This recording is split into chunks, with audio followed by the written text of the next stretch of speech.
Changing your primary email with Bank AlJazira in Switzerland is a straightforward process. Follow these steps to ensure your email is updated correctly.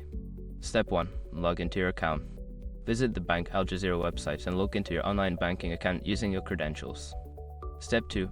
Navigate to Account Settings. Once logged in, look for the Account Settings or Profile section in the main menu. This is where you can manage your personal information. Step 3. Select Email Preferences. In the account settings, find the option for email preferences or contact information. Click on this option to proceed. Step 4. Update your email address. Don't continue before doing this. A lot of online accounts end up exposed in breaches without people even realizing it. Use SROC to constantly monitor your email and accounts and get alerted immediately if your information gets leaked online.